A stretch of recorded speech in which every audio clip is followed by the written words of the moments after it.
One.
You look at there and I say, where is it?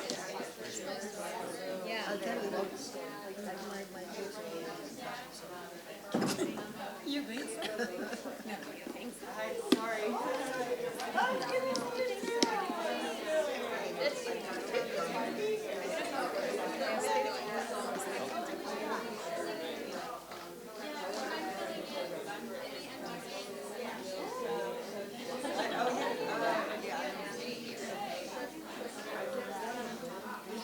Tell me.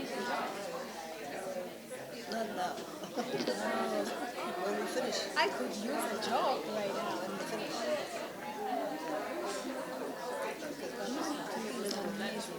I want to take it out. I love how she genuinely cares. And she genuinely taking care of people. You know, she's always there. Like somehow you turn around and she's okay. First time we talked was last year. In DC. In DC. I love her smile.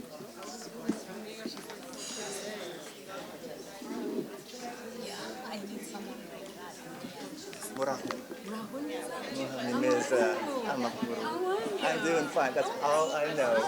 Our daughter, our daughter, 27 months with the Peace Corps in Baihuye, Putare, Nyamagabe. Oh, that's my. Kiraro was her little village. That's from Nyanza. Are you really? Yes. I love your country, but mostly my daughter and I. She's here? No, she's not. She's working in San Francisco, but she just finished. 27 months. Yeah. I just saw your name from Rwanda. I thought, okay, what's my Kenya Rwanda? I'm so bad with it. You put it down. Yeah, you should talk it. Yeah, that's so yeah. Thank you.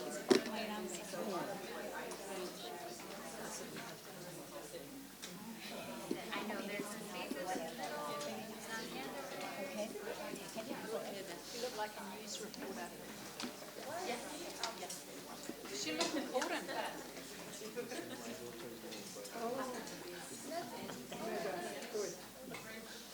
I'm happy to hear that.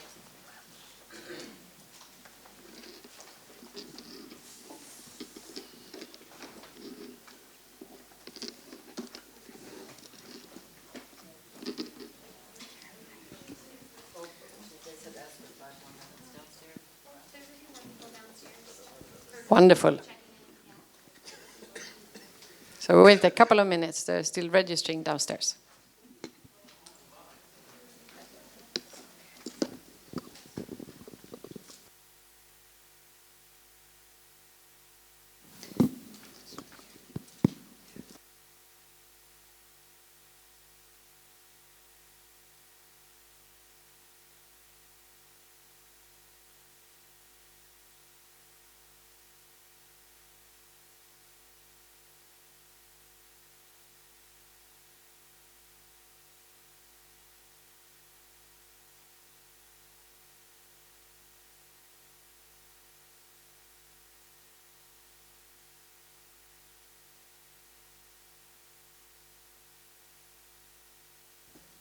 since they're only going to miss the first few of my minutes, which is, of course, the main focus why we're here is TAPS. So, ladies and gentlemen, good afternoon.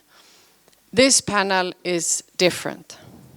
On behalf of the Geneva Center for Security Policy, I am deeply honored and privileged to welcome you all to this session. Both you as participants, as well as the extraordinary panel members from TAPS, the Strategy Assistance Program for Survivors, who have traveled to join us here for the Geneva Peace Week and to share your incredible stories with us this afternoon.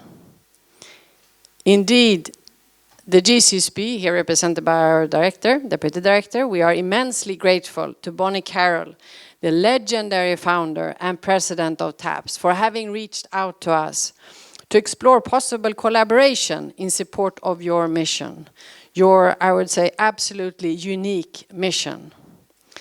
The co-organization of this panel by the GCSP and TAPS on turning war grief into positive peace is a positive first step of this collaboration. You and your team have moved, awed, and inspired us since the day we met a few months ago. Your mission, your courage, your commitment, your hard work, your unwavering hope in the possibilities and power of finding, engaging, and empowering the best in people is galvanizing. Indeed, it is galvanizing a worldwide community of individuals who initially may have found themselves as victims, but thanks to their own resourcefulness, as well as their opportunity to join you now global effort to turn war grief into positive peace, are now in themselves impactful agents for positive change. In a few minutes, I will hand over the word to Bonnie, who will share with us how TAPS came into being, its purpose and main areas of focus today. And also in doing so, will tell us the first story of moving from grief into positive peace.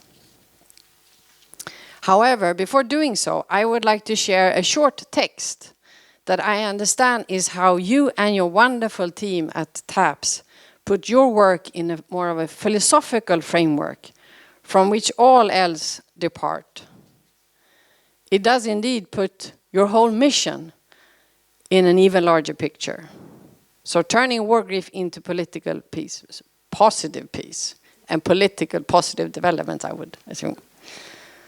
The Greek myth of creation tells us that love, eros, and death, thanatos, are born from chaos and darkness.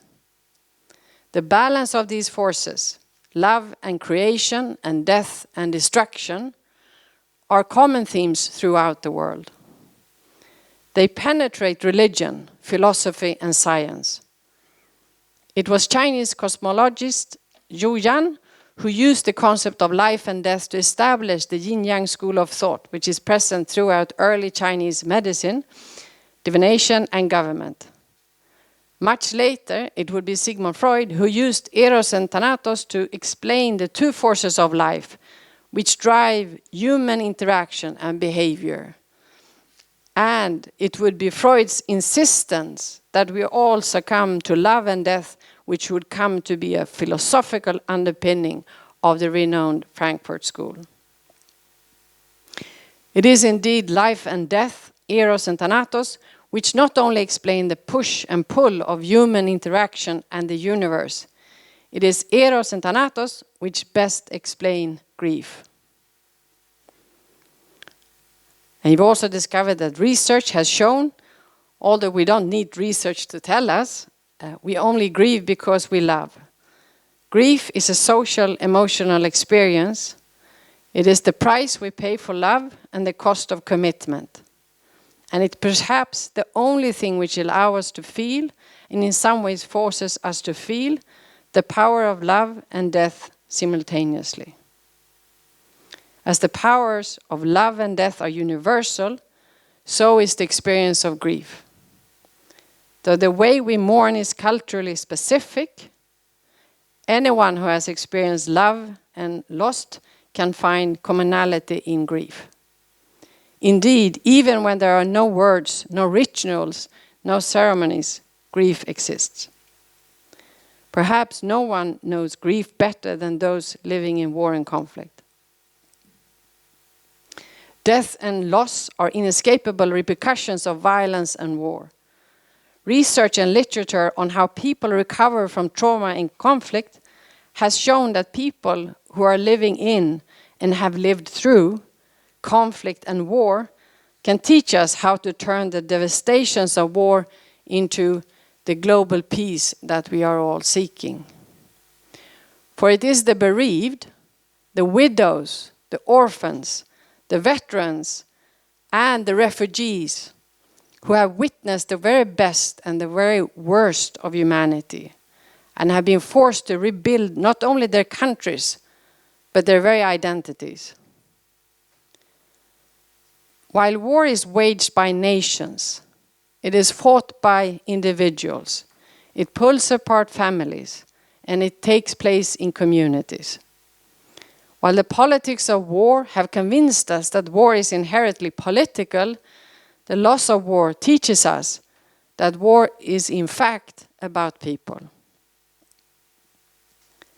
The death that comes with war may be inevitable, but it is not natural. It is the result of violence and trauma, and it is often the young with the bright futures ahead who are caught in the crosshairs. As a global community, we have recognized this. It is clear in the monuments we build and the rituals and ceremonies we create. Every nation has attempted to assign meaning to the deaths of its warriors.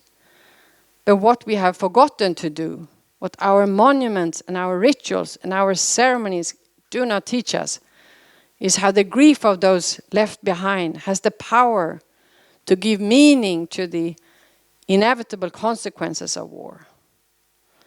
It is the voices of those who have loved and lost who tell us that the meaning of war comes not during the fight, but when the fight is over. That the lessons of war are not in what our warriors died for, but for what and for whom that they lived. Because grief is born out of the forces of love and death, there comes a time in every grief journey when one must pick a side.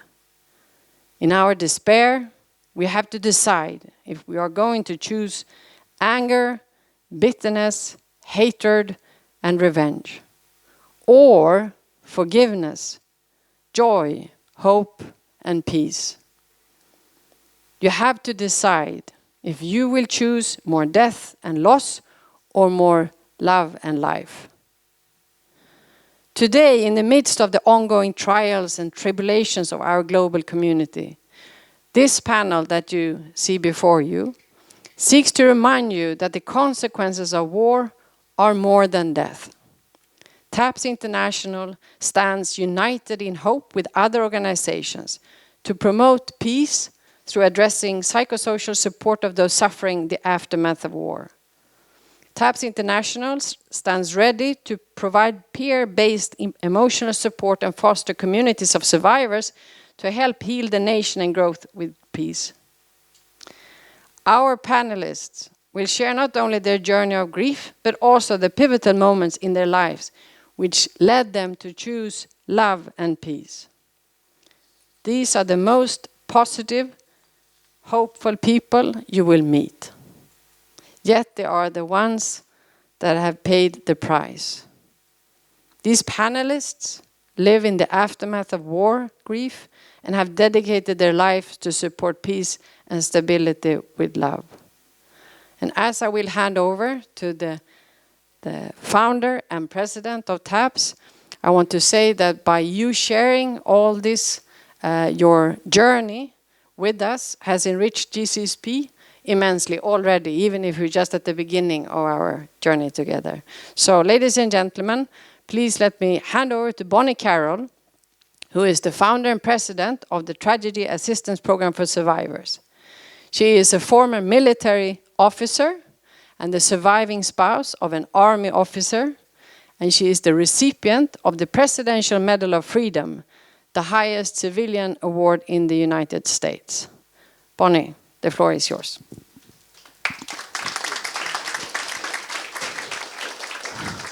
Thank you. Thank you so much. Thank you for being present with us as we journey into what we call the shadows, the difficult places, the places where life and death come together. Our panelists are family members who represent tens of thousands, hundreds of thousands around the world who are part of our cause for freedom and peace. They are committed to stability and security. They are dedicated to raising the next generation with hope and healing. I'd like to share a bit about my story and how our organization came to be. As Annika referenced, back in the early 90s, I was the very happy wife of an Army officer. We had 3 children who were doing extremely well. We were really thinking that things couldn't get any better, that life had blessed us tremendously. In November of 1992, all of that changed for our family when my husband and 7 other soldiers were killed in an Army plane crash. In one moment, my world changed dramatically. And I struggled just to survive, just to cope day to day, just to catch my breath. It was in the weeks and months that followed that I found that the only real support that existed was connecting with others who understood my loss, who could grieve with me, who knew what it meant to lose a loved one, but more than that, to lose a community, to lose our connection to the military, to the mission. And so I began just by connecting with the other wives who lost husbands on that day. Out of that grew a movement. We found that there was no organization for families like us who were not only grieving a loss, but struggling with the complicating additional losses of our community, of our support system, of our way of life. And so 2 years later, TAPS was born to fill gaps and meet needs that were critical for families. Those gaps are simple. It is peer-based support. It is connecting with another who just by a look in the eye will understand the pain of loss. And beyond that, the love that exists. As Annika said, we only grieve because we love. We live in a place where love is spoken, where legacies are honored, and where our mission continues.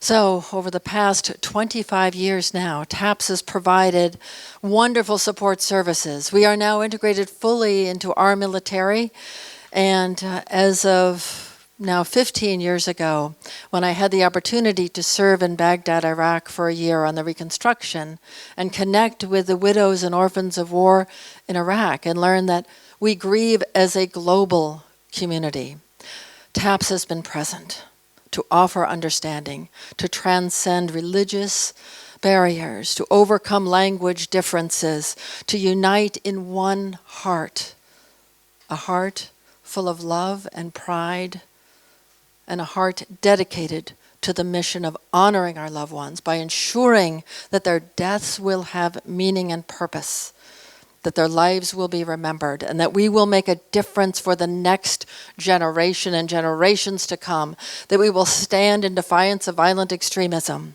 that we will dedicate our lives to do all that we can to ensure peace and stability. Each of you here has made a decision in your lives to step beyond the routine, to forego other opportunities, and to go into the shadows, into the dark places where it is difficult, where wars are fought, where conflict exists, but where hope must be found. You shed rays of light into those dark places, and you make possible the transcendence into the sunshine. You have done noble work. Today you will meet extraordinary people, people who are living lives of selfless service. I'd like to introduce our panel just briefly and then ask each one of them to share their story with you.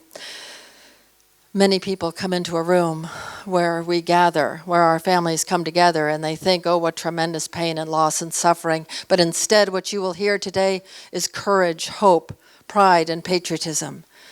You will hear families who have come together and have transcended all of those difficulties to find the way forward and change the world. And we hope on this journey you will join us and you will honor those who have served and you will remember their lives lived. We have Fatima Magrahi, who I had the honor of meeting on our first mission into Iraq in August of 2017 in a very difficult time when ISIS was just finally leaving Mosul. Dr. Nada Ibrahim is an extraordinary woman who has been on the forefront of the Iraq movement. She has been a two-term member of the Iraqi parliament. She is director of the Iraqi Organization for Women and Future, and she is a medical doctor. Justine Rakiba is a wonderful corporate executive, but before doing all of this work to ensure peace and stability on a very high senior level, she suffered the loss of her entire family in the Rwanda genocide. She then received her doctorate in law and is an attorney and helped draft the Rwandan constitutions. You will hear more of that journey. Her Royal Highness Salma Siraj is a member of the royal family of Afghanistan, 9 generations of monarchs. She has suffered greatly with her family's losses. She came to TAPS several years ago and joined us on our first mission into Afghanistan to go back to her homeland and make a difference by elevating the voices of the surviving families and truly make a change for the women and the children there. Hayley Ewbank, her family has been part of the TAPS family for over 20 years. They are dear friends. They are part of Free Burma Rangers, an extraordinary global mission for peace and stability throughout the world. She is very highly qualified in medical aid and just this morning arrived from way deep in Burma, and I think it was boats and trains and trucks and many planes to come here today to share the mission and the work that they have done to bring love to all those who are suffering. And Janessa Wilder is a lifelong friend who I'm so honored is here. She and I both were in Iraq at the same time in 2003, 2004, very difficult times. But you will hear her journey to turn the other into a brother and truly make a difference. It is my honor to be here today, to welcome you all, to thank you for being part of our journey and to stepping into our world, to hear the lives that have been lived, and we hope that they will inspire you. Fatma, may I ask you to start? Thank you so much.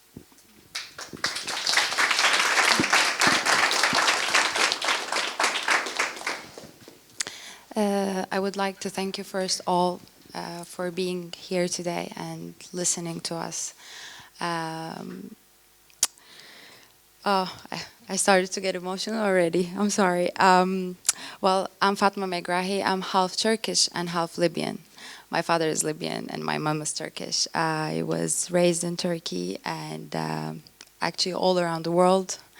And today I'm here with TAPS. I joined TAPS almost 3 years ago. I don't know how time flies. I met Bonnie first time when we were in Iraq and Mosul. And since back then, I never let her go. I want to share my story with everyone today. That I hope it wouldn't be too much on anyone. I always thought about what my worst fear could be, if it's gonna be waking up in the morning and finding my hair doesn't look good, or I'm not gonna be able to have my morning coffee. But unfortunately, that wasn't the case, and the reality started when I started to lose my loved ones. In the result of the war and the conflicts, it's happening in my country in Libya, and this has been going on for 8 years today.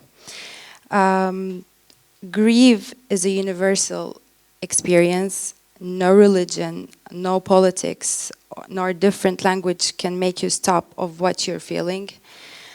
because now you start facing the fact that your life is completely changing forever. I also want to mention that grief shouldn't be particularly about losing someone you love. It's also about losing your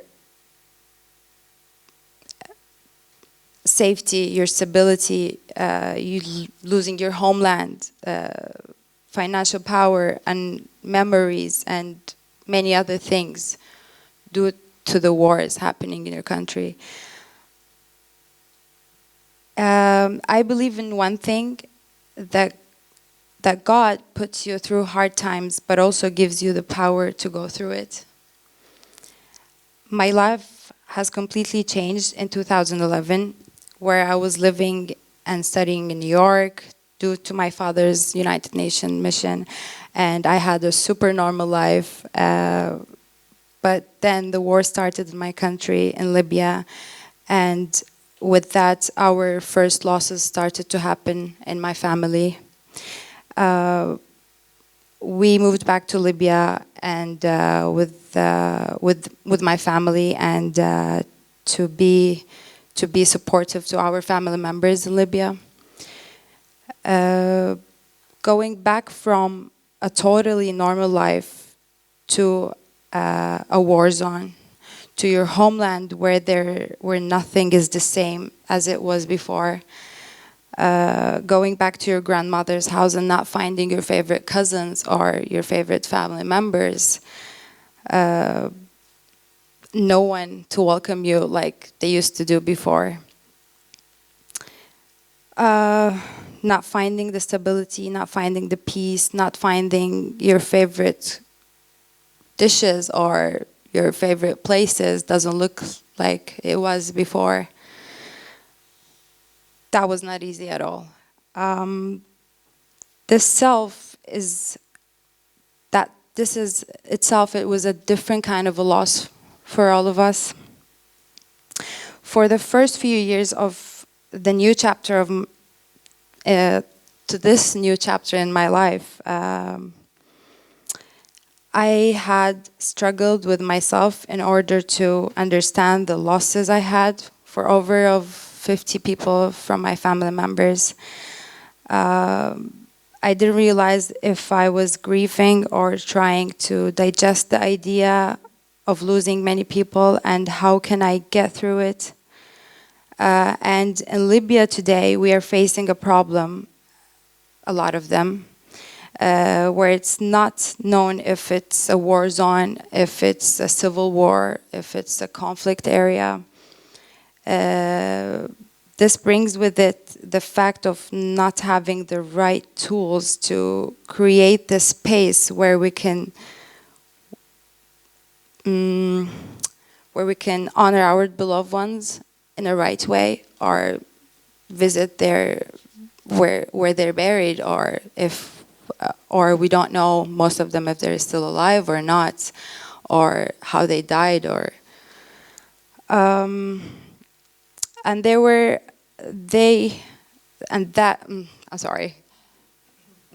there where I started to realize and understand more about my grief and how to put it in the right shape. So this could help me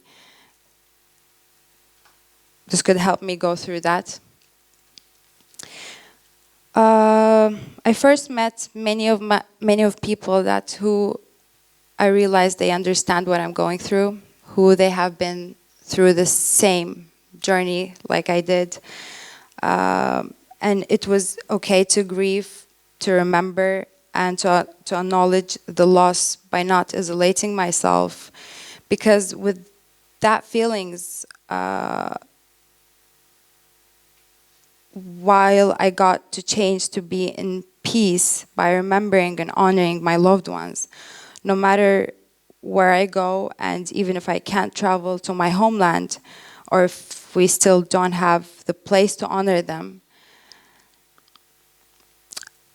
because of the act of war still happening, I have the ability to pray for them and remember them in the other parts of the world. It doesn't matter if if I was in Iraq, in a city in like Mosul, it was completely destroyed. But I got the chance to remember and honor my beloved ones because I met a lot of people. They've gone through the same as I did. Or if I was in Ukraine with many of people in the same room where we didn't share the same language, same religion, it didn't matter because we all were sharing the same feelings, and we know that we all gone through the same. I last understood that I'm grieving and I will always be to remember but not forget. And I may have lost many of my loved ones, my uncles, my cousins, and other family members, but today I have gained a lot of family members. They're sitting with me in this room and everywhere. And it's okay to grieve. It's okay to be feeling that pain. It is the reason where we are today. And hate, revenge, all that wouldn't help me or help anyone else. And so, thank you for listening.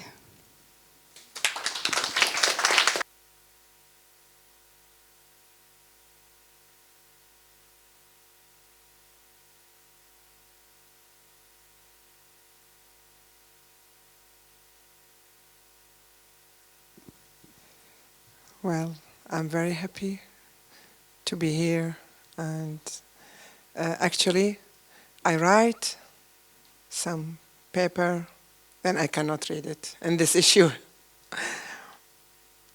I'm not gonna talk about peace and what is peace because everybody can read that very easily in many books. But I found myself with TAPS, and when I met Mrs. Pone, I was looking for something, as if I was looking for something all my life, and I found myself. This is a long story about grief and war and grief and peace. Started with me when I was a student in the medical school in Baghdad, and it was the war with Iran. And I started to see as a young doctor how people suffer when they lost one of their family, and it's a big suffering when you go out of theater and intensive care and open the door and receive an injured patient because of the war and tell the family he's dead. And you can read in their eyes what's going on. And then I graduated as a doctor, lived this war. I was young doctor. And then again, you cannot imagine the war and the grief and after 1991 and the sanction. And you see the people who suffer, especially women. And I was also at that time, this clicked me, this grief, deep grief, took me to take my postgraduate study to accomplish something in my country, to help all the people, to help all women. Because of the sanction, they couldn't get enough medical services.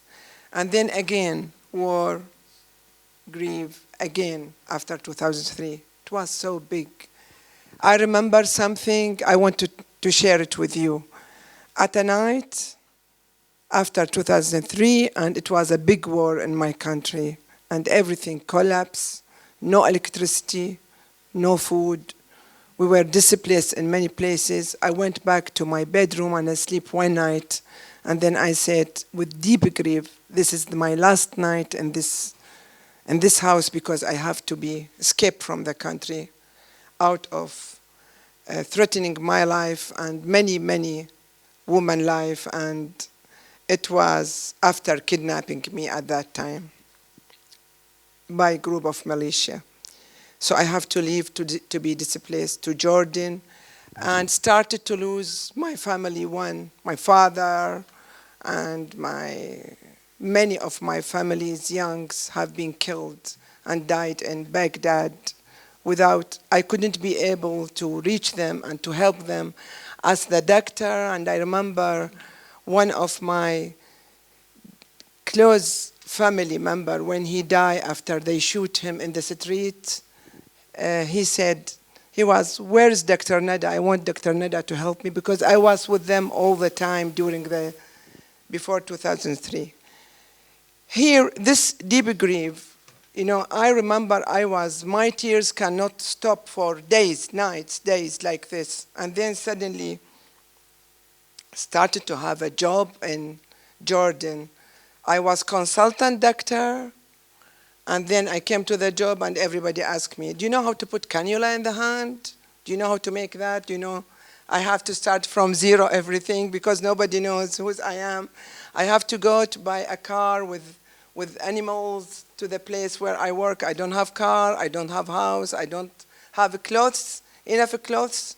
And I started then to go. I don't know how the people here, if they know what's a church in Nebo Mountain. I used to go daily there after the hospital and meditate, because I found myself from deep grief, I will be mad or lose my career or lose being able to accomplish my life again. My family in Baghdad, I have to bring them one by one, taking care of them, my friends. So I started to meditate in the church. Why in the church? It's very, very quiet place on this mountain.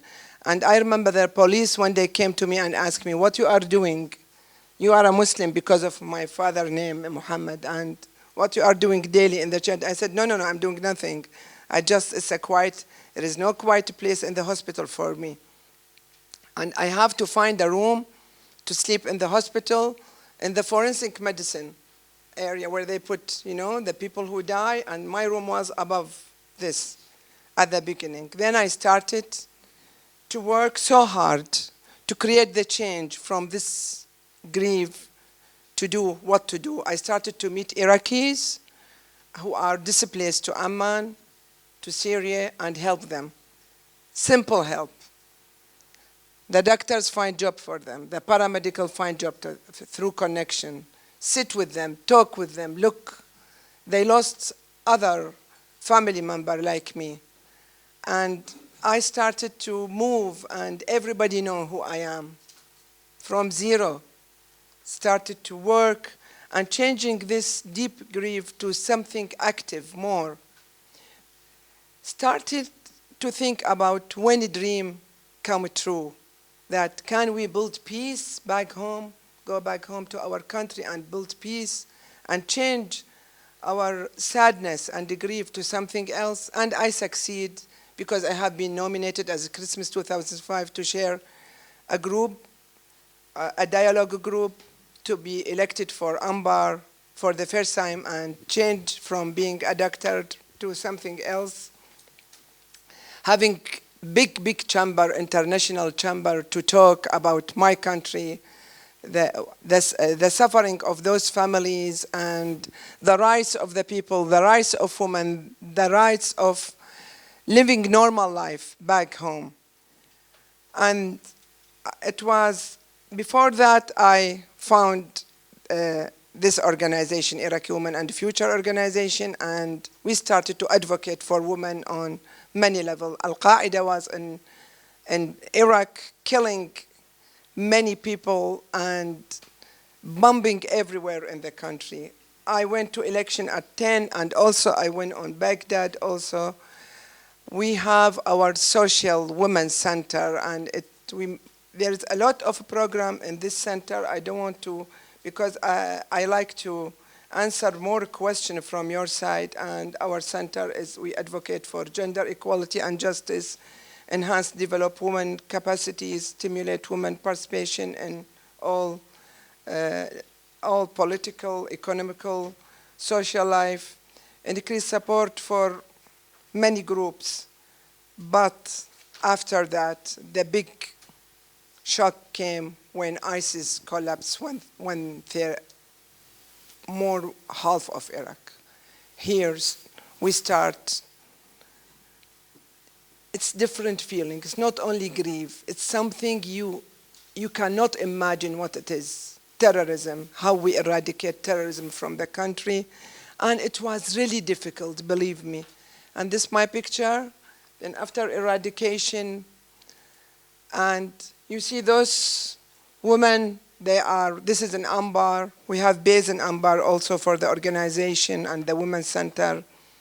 And I don't know how much you know about Ambar. It is 1/3 of the country with 1.5 million. And Baghdad is like 8 million population. And you see those women, I talk with them, they don't know, deep grief, they don't know why they lost their husband, why they have been killed. They are only civilian trapped inside their cities, their villages, and they don't know how to change their life. They are mainly illiterate. Many of the youngsters lost their college and schools, and so we started to work so hard at an environment which is very difficult because not the government and the political situation is not supporting those areas in Mosul and Salahuddin. And there is a lot of conflict. So we started to establish with tribal leaders and others about stop violence against women, the gender violence, the domestic violence, and we accomplished that all the Muslim scholars had to sign about the raped woman. She has to be treated in an honorable way. So we changed the grief to something else, give future to those women and hope they can live normal life again. Now we are at the end of 2019, and Women, Peace and Security agenda successfully implemented and moving from commitment to accomplishment. Security Council Resolution 1325, it's very important that we should work together for this. And also there's a new resolution 2493. It has been Security Council. I wish everybody to read it. I think we put our hand, through many international channels to achieve this now, few days ago, 1 week ago. Confidence building initiative, reconciliation, all these things we are working on. So this is the only hope for the global hope for all societies, not only in my society, that we give these stories to others younger than us, other leaders in the world, that there should be solidarity for this area, like Iraq, like other area. Now we started with the demonstrator and the protests in Iraq who are under severe violence now also. I want to say something. Solidarity is very important to us, and always we can change deep grief to thinking about when the dream come true. Thank you very much.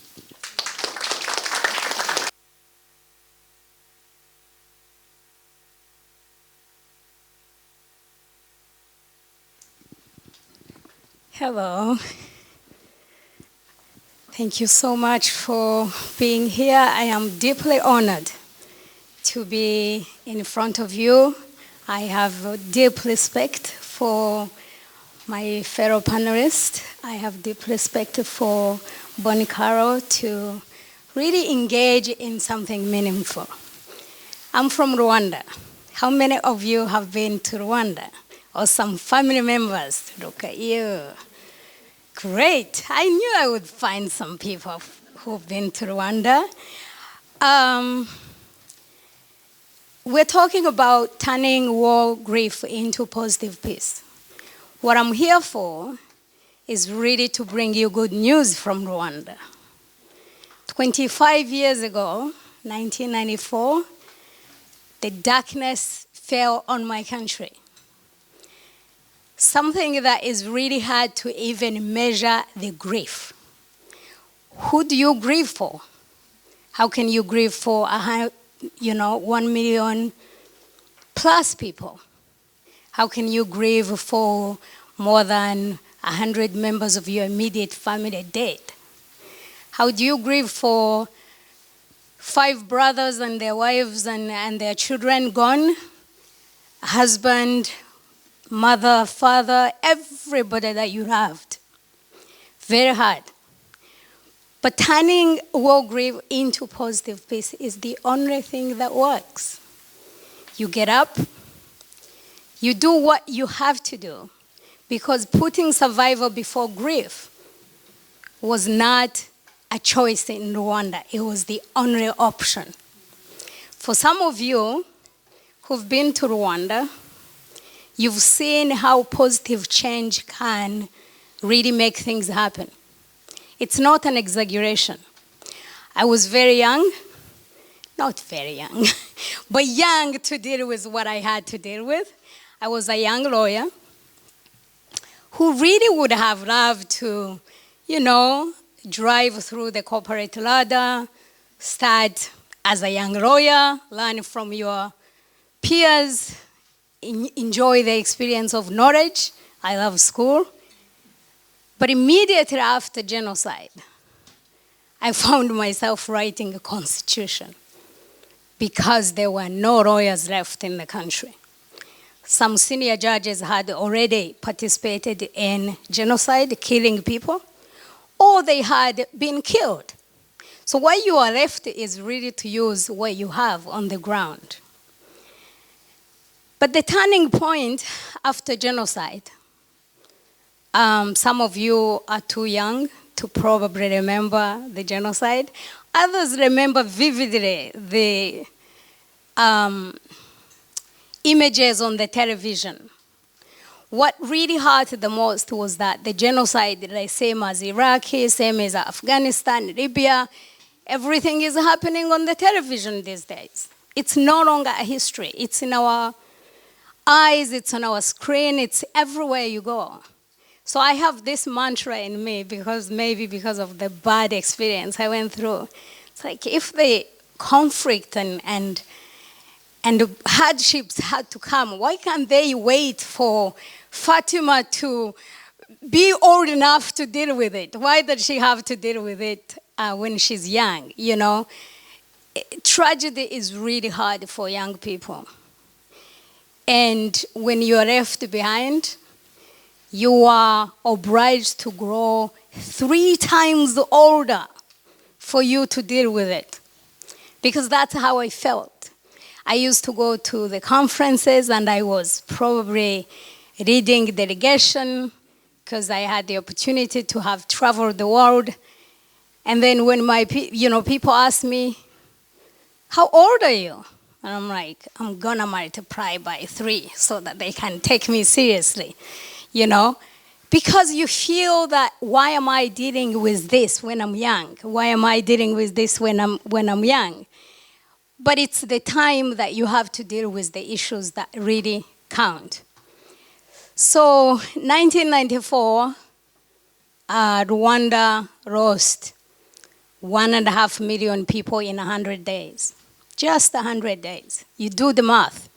Understand how many people were dying every day, every hour, for 100 days to lose 1.5. 1995, my turning point, I would say. I went to Beijing. Some of you went to Beijing in the women's conference. Show of hands, anybody went to Beijing? No? Okay. All right, great, yay. So went to Beijing and we were very bitter. 43 women delegation went to Beijing. Most of those women have been gang raped during genocide. Others had lost their families. Most of them. Every single person in Rwanda lost someone they loved. And our aim was to go to Beijing to really shame the world, especially because Hillary Clinton was there as the keynote speaker. And we wanted to really shame the world how the world never helped us. But in my turning point as a young lawyer, when I saw almost 1 million women around the world in Beijing talking about conflict and grief and what they had gone through, I came back determined to turn my efforts and grief into the positive change. I got involved in the Constitution. So we came from, you can imagine, just the quick statistics. We came from 0 women in the politics before and during a genocide to 64% women in the parliament today, the first country in the world. So today women mark 64% women in the parliament of Rwanda. And we have 40%, 45% actually, women on the Supreme Court.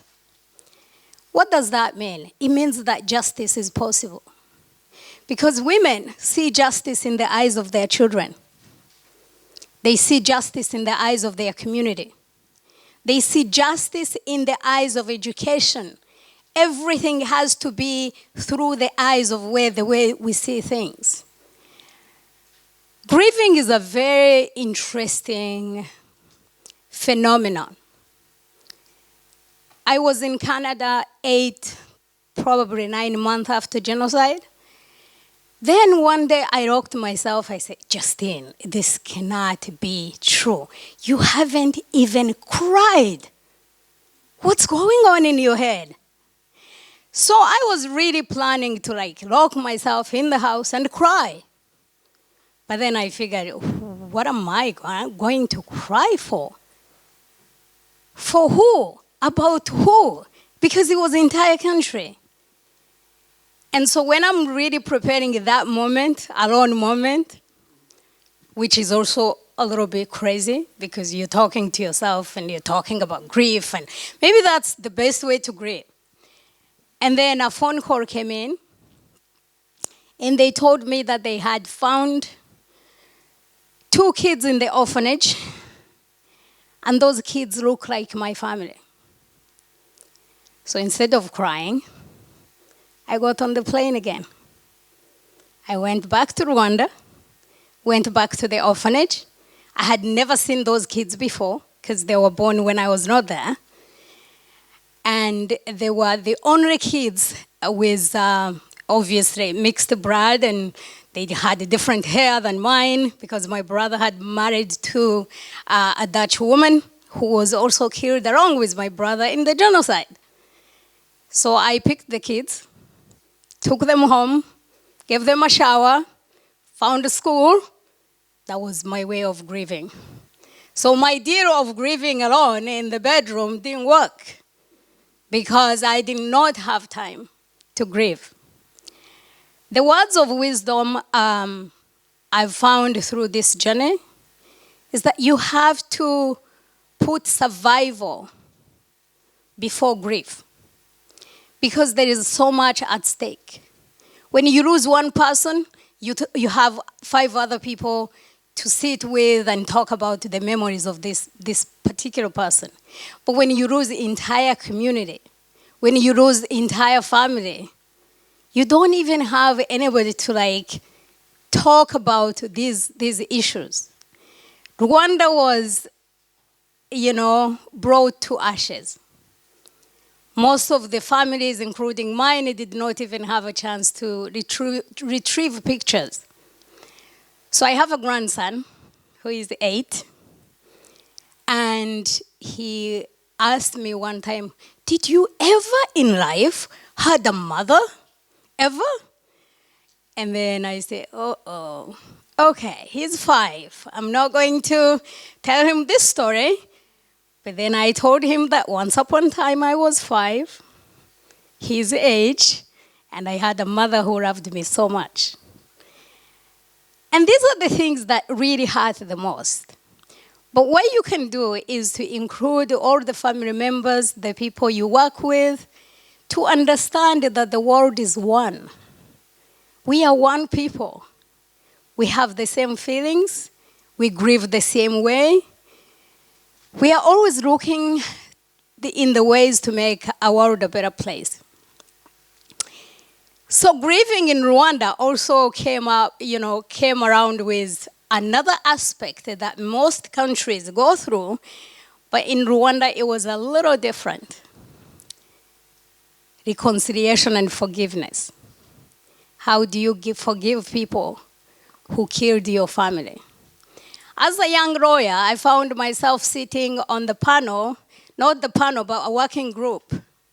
So having lost so many members of my family, guess what my first action was? To abolish death penalty. I was on the group that abolished the death penalty in Rwanda. Well, some of the surviving members of my family hated me for it. How could you? Then my response was, how many people do you want to die? Do you really want to see many people die in this country as if we never had enough death? As a lawyer, so the lawyer in me overtook the power of really family and grief.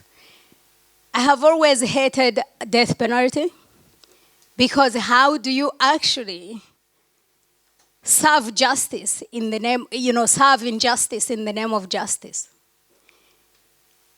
But the trick of abolishing death penalty paved the way of asking for forgiveness and reconciliation. Because without forgiveness, reconciliation could never have happened. And I asked the perpetrators people who killed lots of people. And I said, why did you come forward to ask for forgiveness? They said, because I am not going to be put to death. So I have to get it over with, accept my wrongdoing, and ask for forgiveness because there is no death penalty. So even the killers are scared of death, but they grieve differently. So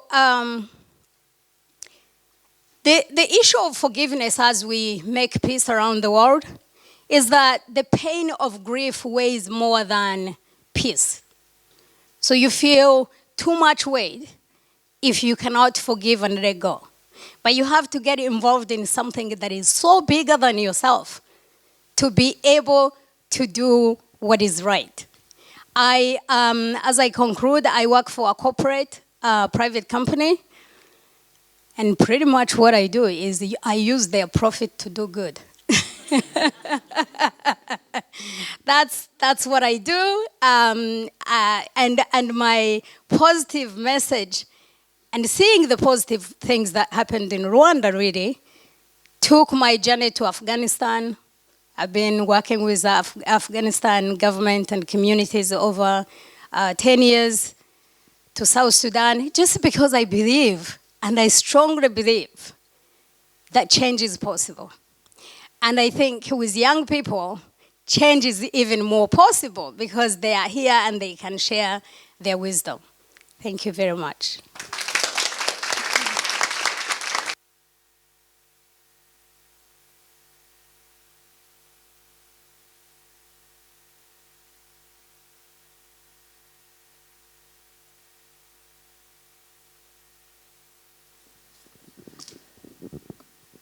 Good afternoon, ladies and gentlemen. Thank you and welcome to this very important event. My name is Salma Siraj. I'm sorry. I'm an Afghan American and a descendant of 9 generations of monarchs of Afghanistan. My grandfather was King Habibullah, who ruled from 1901 to 1919. He was succeeded by his son and the last king from my family, King Amanullah, who ruled the country remarkably from 1919 to 1929, and who laid the initial groundwork for women's rights. And his wife, Queen Soraya, a first cousin to my mother, was the most prominent queen of her era. A champion and a leader for the Afghan women, she was also the Minister of Education. Unfortunately, I have to start out today by saying Afghanistan is suffering tremendously. And very unfortunately, every war in these modern times is no longer confined to the battlefields. It affects every man, woman, and child, and leaves its ugly mark. Its consequences never to be forgotten. Afghanistan's glorious and proud past has been reduced to a miserable present. Excuse me for being emotional. And from what we perceive, still leading towards a disastrous future. It is unbelievable, according to a recent United Nations report, 4,313 civilians have been killed or wounded just from July through September of this year. I fled from my motherland 40 years ago due to the communist coup d'etat, specifically after hearing constant news of close relatives and friends being imprisoned and killed. Now, after 18 years that the US and 46 other nations stepped in, and having lost thousands of lives and millions of dollars, we are still at war. We have a very young population now in Afghanistan. Thank you. Average age is between 18 and 25. It is time for this ongoing war to stop. And let this young, beautiful generation to start healing and start moving on. I'm so sorry.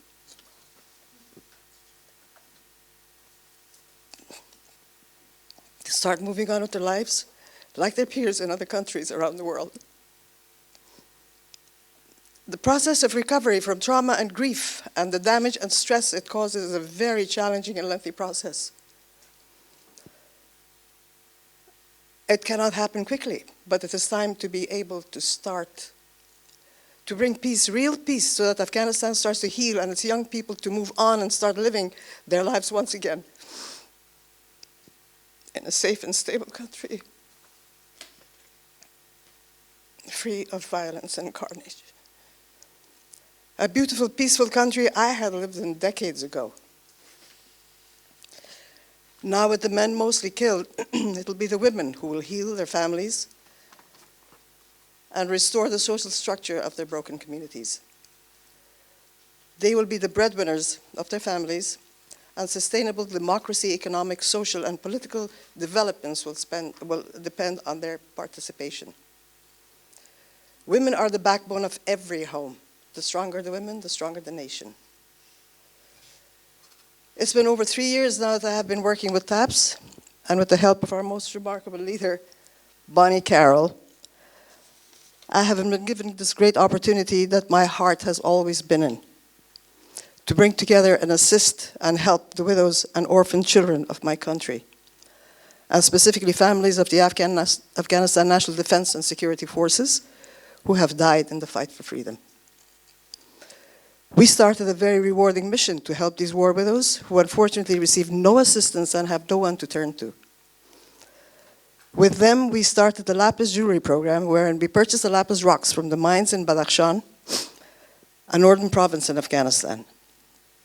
It is then delivered to a small woman-owned factory to be cut and turned into different sized polished beads.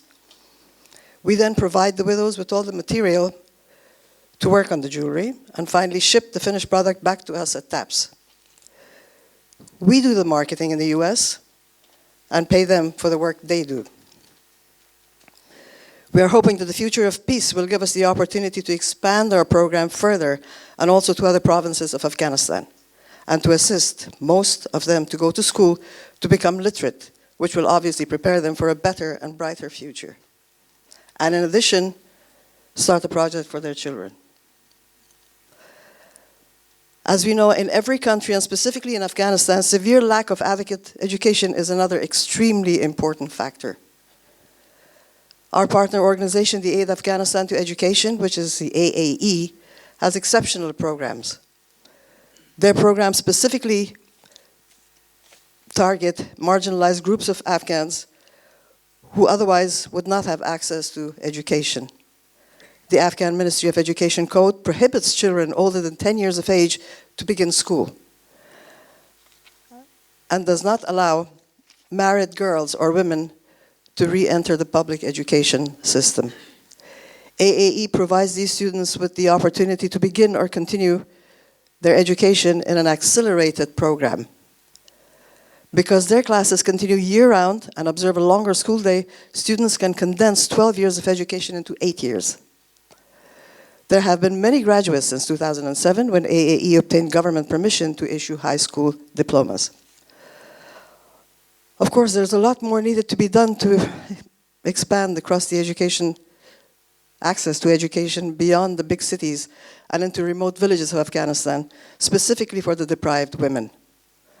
And for the men, lack of education and inability to make a living makes them more susceptible to recruitment to extremist groups. But we at TAPS are making good things happen. We will make a difference because we have the chance to transform compassion into action, to make a difference in my motherland that, God willing, one day, a peaceful and prosperous Afghanistan will once again be restored, and also to give meaning and purpose to the lives of those we love and to the less fortunate all around the world. Thank you.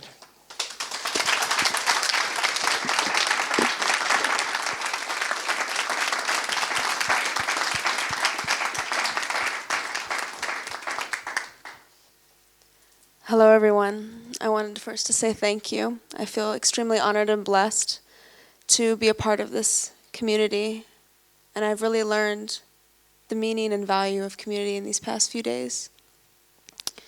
My name is Hayley Ewbank. I am 19 years old, and I was raised in Burma, Iraq, Syria, Kurdistan, Sudan, and Thailand. My father runs an organization called Free Burma Rangers, and our hope is to bring help, hope, and love to all the oppressed people all around the world and wherever God leads. Our organization started in 1997 in Myanmar, Burma, as a result of a government offensive against one of its own ethnic minorities, the Karen people. Burma is in an ongoing civil war for the past 71 years. My father started the organization with this purpose in mind. Even if I can help one person, they'll be glad, and I'll be glad. That help comes in the form of emergency medical relief, situational reporting, and documentation of human rights abuses, as well as providing immediate humanitarian support. A few years later, my father and his team started training teams in Burma to build capacity and unity for ethnic groups so that they can respond to conflict when it happens throughout the country of Burma. We now have over 90 teams in Burma, including Rakhine State, where 700,000 people have been displaced in Bangladesh, and since 2017. Our team is comprised of volunteers, so no one really gets paid. Our volunteers are from all ethnicities and faiths. Our purpose is to fill the gap at front lines of conflict and to bring help, hope, and love to people under oppression. We have had the opportunity to expand this mission and have trained teams in the Nuba Mountains of Sudan with the struggle of the Nubian people to survive persecution, in northern Iraq, northern Syria, and the defense against ISIS, and now in Turkey. Currently, my father, Dave Ewbank, along with a team of rangers, are in Syria, performing rescues, treating wounded civilians, and spreading the news of the current situation in Syria. I got word from him today, 7 were killed, and over a few thousand were displaced, and they were able to help a few hundred people. We want to shine the light on what's happening in these locations and change the situation of love and hate. Our FBR motto is as follows: love each other, unite and work for freedom, justice and peace. Forgive and do not hate each other. Pray with faith, act with courage, and never surrender. As I said before, I was raised in Burma, and the people there became my family, even if we weren't related by blood. Being exposed to many different conflict zones, I found that people from Burma, Iraq, and Syria, and Sudan, who shared in grief and sorrow like I did, they become your family, and they became my family. Working in war zones brings a lot of risk, and we've lost many incredible rangers either to diseases from the jungle or Burma Army attacks, and more recently, from our work in the Middle East. I'd like to tell you two stories of two people that I knew dearly. Shaheen was our Yazidi translator who worked with us from 2016 to 2017. He not only assisted us with incredible translation and poetry, but also gave us insight into the Kurdish culture, Iraqi culture, and Syrian culture that we would never have known so deeply and fully before. When he first joined us, he hated the Iraqi and Arab people because of the generations of transgressions they had caused his people. He said one time that the only solution was to wipe them all out and start fresh because everyone was corrupted. On May 4, 2017, our Free Burma Rangers in Iraq helped rescue a family who had been shot while trying to flee Mosul, also known as Nineveh. The family was under sniper fire from ISIS in a small town outside of Mosul. During the rescue, the daughter, Aisha, and her father were shot again and again. When trapped under enemy fire, our team's ambulance, which was transporting Aisha and her father, broke down. When another Humvee came up to our Humvee to assist, Shaheen, who attempted to transfer Aisha to the working Humvee, was shot several times in the stomach. He was sent to Baghdad, where he later passed away. I heard about this Sunday night. The Saturday before it was prom night. And it was quite a way to spend the Sunday evening. Shaheen is an extreme example for me of sacrifice and martyrdom.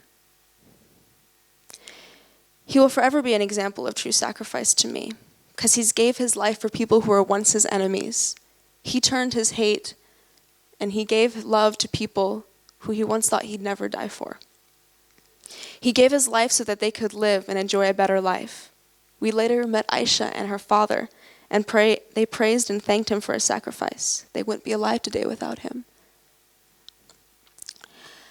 My next story I want to share is a little more recent. Just this last Sunday, my Putty, which means uncle in the Karen language of Burma, his name was Zhou, was killed on November 3, 2019 by a Turkish drone strike. While he was working to create a video explaining the situation in Syria, the bomb landed close to our armored vehicle, and he received several shrapnel wounds, one through the head and a few through the body. He was a Kachin ranger from northern Burma who worked with us for the past 13 years. I'm 19, so he knew me since I was 6. He was one of the best videographers and photographers in our organization, who loved the Iraqi and Syrian people, even though war was still continuing in his own country. He lived life to the fullest, sharing stories of suffering to the rest of the world and putting a light on a dark situation. He was fearless with the video camera, running straight into action to make sure the injustice was documented. He was an incredible husband to a beautiful wife and heroic figure to his daughter. His daughter, Sangmin Iying, celebrated her first birthday on the day of his death. Zhou, he helped raise me to be the person I am today. He led by the example of being truly selfless. I learned as a videographer from lessons that he taught me that you're behind the camera and you're not always in the spotlight, but that the report that comes out is significant to the rest of the world understanding what's happening. Many long nights and days he spent preparing videos of suffering around the world. He gave his life as a hero for the sake of others. When we asked him if he wanted to go to Syria with the team, even though it would take time away from his family and helping his own people, he would say to us, I want to go there to help, because someone came to my country and helped me. Sorrow and grief in conflict zones have taught me to love people unconditionally. It has caused me to grow into a person who can share deeply in sorrow, especially with others. It has reminded me of truly important aspects of life: love, truth, and freedom, and generosity, and never ever taking life in smallest bits of joy and peace for granted. Grief has caused me to grow, even though it's extremely painful. My great aunt, who has polio and is paralyzed from the waist down, who is also one of the happiest people I know, says to me often, those who have not suffered are insufferable.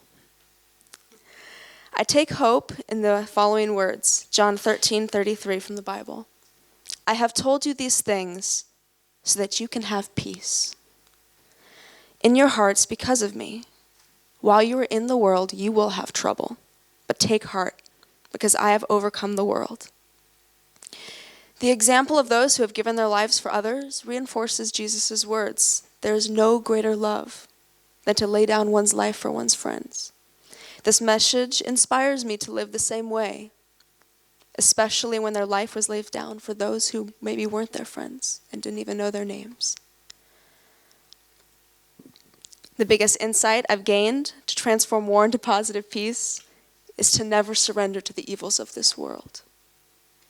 Never surrender to despair. Believe that love will win and there is hope for humanity. Never surrender to fear, because fear blocks us from living and loving to our fullest potential.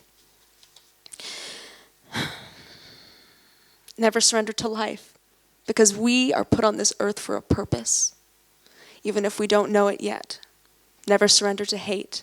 Be quick to forgive and trust. Never surrender to the past, because tomorrow is a new day and a gift. We surrender only to love, because we believe that love will overcome all evil. The things of this world are fatal, but not final.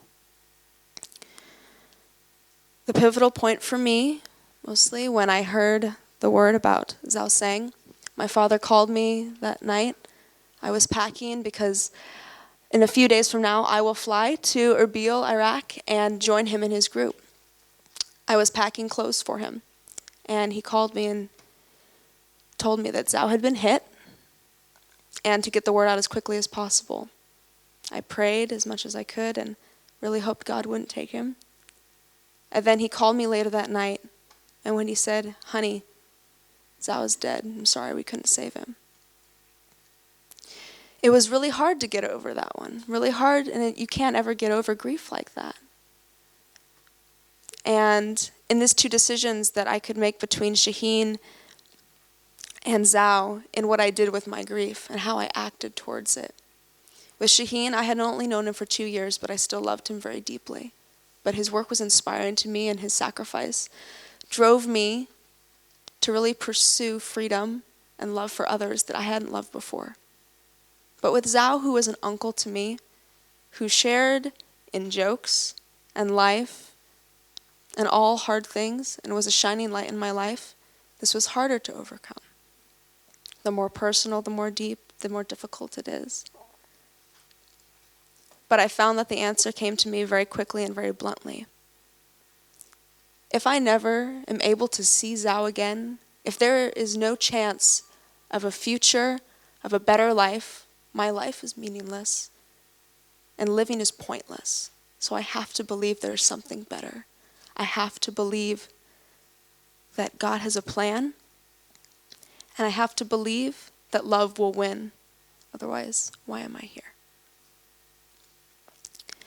I want to thank you all for listening so much, and I thank you so much for letting me tell their story.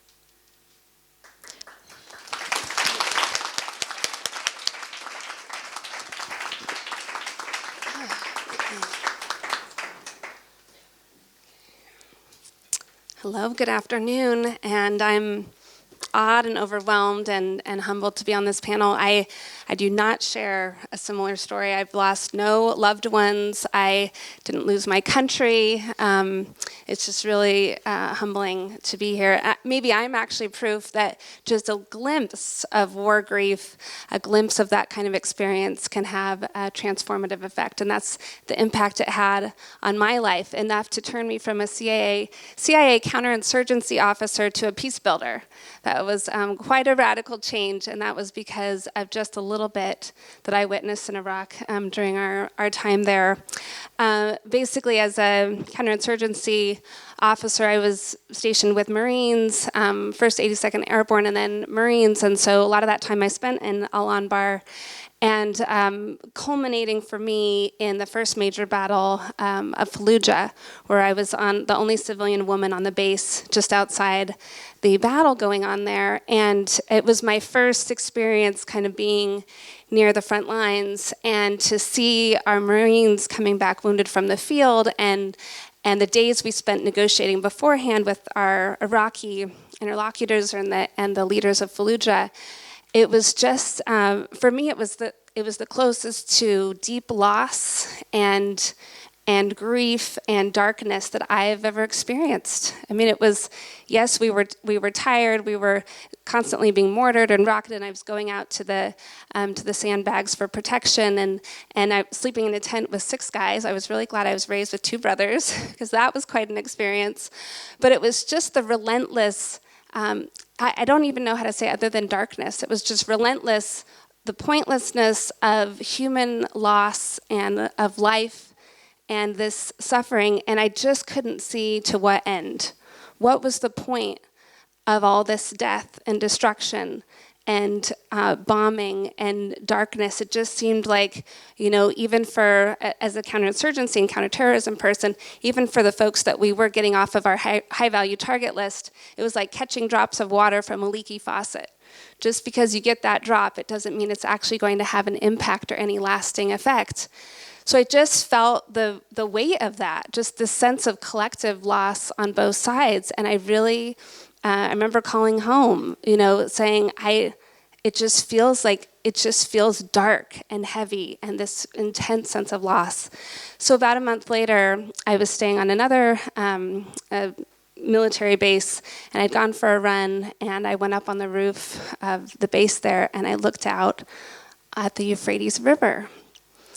And this river of beauty and quiet. In fact, I remember trying to strain my ears. I couldn't hear any bombings, any destruction. It was just the beautiful sound of the tinkling of this water and the swaying of the bulrushes with the wind. And it was peace.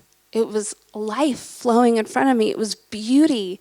It was so unlike everything I had just experienced. And I realized that river, just a few miles downstream, flowed right through the middle of Fallujah. It had been flowing in the midst of that darkness and bombing and death and destruction. And that no amount of bombs actually stopped the trajectory, the flow of that river. And so the thought that came to me is, which one will you choose? There's bombs going off, there's war, there's mayhem, and there's this beautiful river of life happening in the same space. Which will you choose? And everything in my being, in that moment, I said, I choose the river. I didn't know what that meant. I just knew that I had to choose life. I had to cling to a sense of hope and progress and something more powerful than what I had just experienced in the war zone. So that choice led me to this path now of peace building. I left the agency. I actually went right away back to Baghdad to my boss and said, I don't want to do counterinsurgency anymore. I want to do something positive. I have to do something to help, something, not just killing bad guys. And so I became a political representative to Iraqi political parties and really helping with that first democratic election. So just a taste, again, of that grief, of that sense of loss was enough to invite this choice for something different, for something greater, for that purpose that some of you alluded to, a sense of purpose greater than ourselves. The other thing, so that's kind of the first C. I just have 3 quick C's that I want to leave you with: choice. And then the second one was, again and again in Iraq, it felt like my heart was breaking with what I was seeing and witnessing. And I remember asking these women, how is it? How do you, there's just this feeling of this humanity, this depth of compassion and love that these women just exuded. And I said, what does that come from? What is that? You're different. And they always said, we love so much because we have suffered so much, because we have lost so much. And so it was interesting to me to think about how when our hearts break, it actually is an invitation for them to open up even greater with compassion. And I love that, the heart, here we are in Geneva, cœur, which is heart in French, is the root of courage. And so that sense of that when our hearts break and we have that loss, it actually can be this catalyst for courage, for deep courage and compassion. That's another C that we have. And that the examples now in my work with grassroots peace builders and with TAPS, to the moral courage, the sense of sacrifice, the people that are willing to put their lives on the line, even for strangers. I mean, what is that? Like, who does that? It's the people with this incredible love for humanity, incredible courage, that they're willing to lay it all on the line. I was so struck by that again and again. The other C is that when we are moved with courage and compassion to love, what does that look like? It looks like serving others. It looks like loving others, and that's connection. Is the other C that we can't do that in isolation. We can't grieve. We can't process. We can't move forward. We can't change our world as an island, as in isolation. It is only through deeply, deeply serving and connecting to others and loving others and creating that community, the sense of global community that can be forged out of this loss. And, you know, as we talked about, the juxtaposition between shadows and light and the war zone and the river, to me, is always so fascinating. It's always in those moments that you think, how could you have one extreme and this other incredible extreme at the same time? But that's where the power lies. And I think that's, as humanity, that's where we're being invited into. How many of us stare at the news and we're like, how can this be happening in our world today? How has it gotten to this point? But it really just is that invitation to step into that courage, that compassion, and that sense of community. So thanks so much.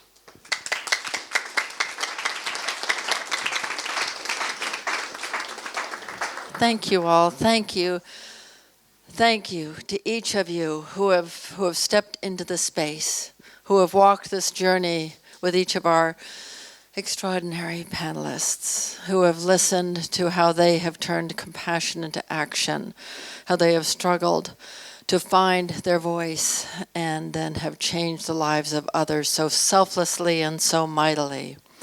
I'd like to introduce just some of the others who are here with us. Tina Grant is from New Zealand, and she served in the army in New Zealand. Monica Cho is from Colombia, South America. And Claire Hunter is our representative in Paris. Thank you. And Liz Olson from Australia. Yes. Yes. And Lily Thapa came all the way from Nepal to be here with us this week. And Marietta, Marietta from Malaysia. But this is a small representative of those around the world who are standing with you, who are standing in awe of the work that we are doing, of each of you are doing to build peace, to heal hearts, to make a difference in the lives of those who they do not even know. So I applaud the work that each of you are doing. I encourage you to go forward now with the insights that we have shared, to connect with our families in the countries where you operate, and to help us make a difference in the lives of those you serve. Annika, on behalf of all of us at TAPS, thank you for welcoming us into the GCSP family, and thank you for allowing us to be here today. Thank you all so much.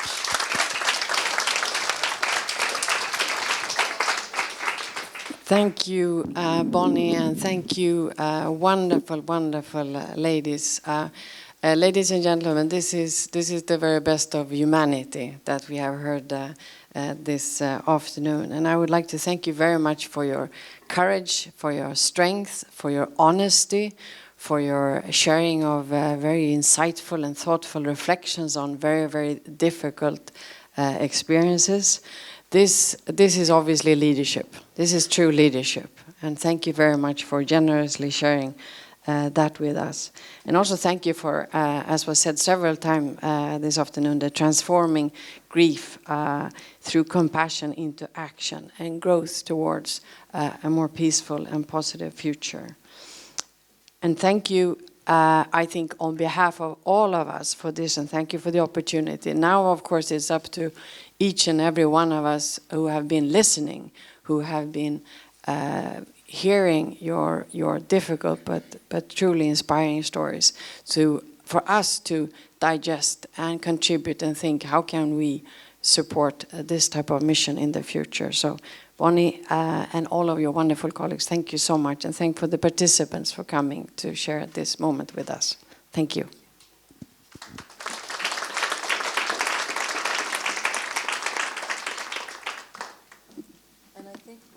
A few moments as you shade. Our panelists will be here if you would like to speak to them or have any questions directly. But thank you so much for being here today. Thank you.